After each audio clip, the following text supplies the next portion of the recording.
President Roosevelt. Never. Anyway, thank you very much for indulging me one more time, although you couldn't stop me if you tried, because I can run pretty fast. The reason I'm here tonight is because I have another special letter here I want to share. It looks like it's going to be very difficult to read, so fortunately I've transcribed it. And it's titled Breezy Crest, or it's from Breezy Crest, but what's interesting, it was found in an attic in Bethlehem, Connecticut.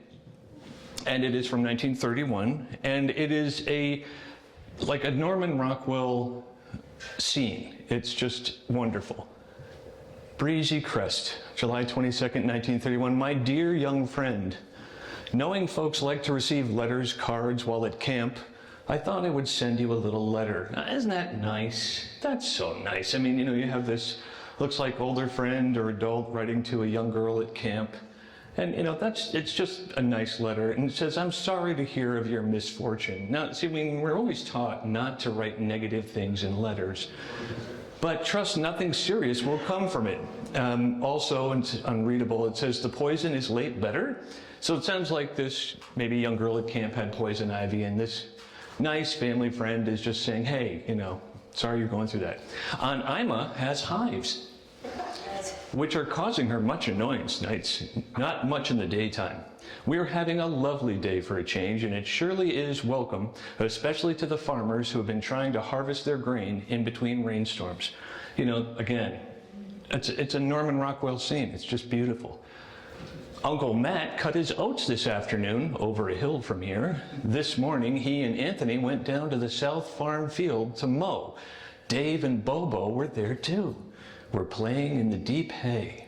Bobo out of sight. Uncle Matt was running machine along and did not see dog until he yelped and found the machine had cut his leg off. Who writes that to a little girl?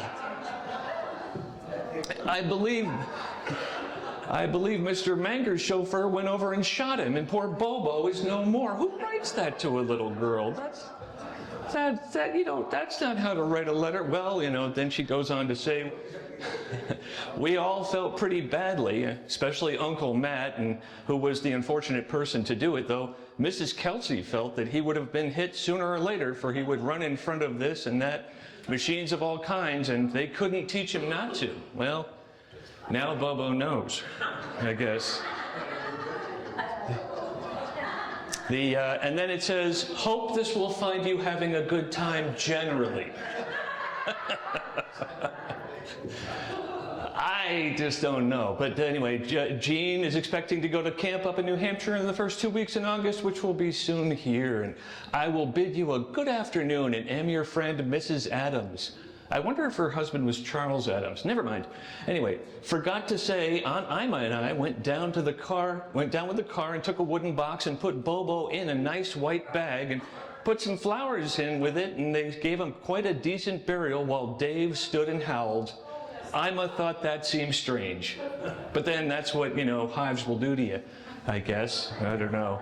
I just, again, these are golden moments from the past that, could have been thrown away. But fortunately, I found it up in an attic. And there's still, one of the things I treasure, this is my best laugh I've ever gotten from my mother. But there's also other wonderful things here. I think I have a couple more minutes, probably. I'm waiting for the tap.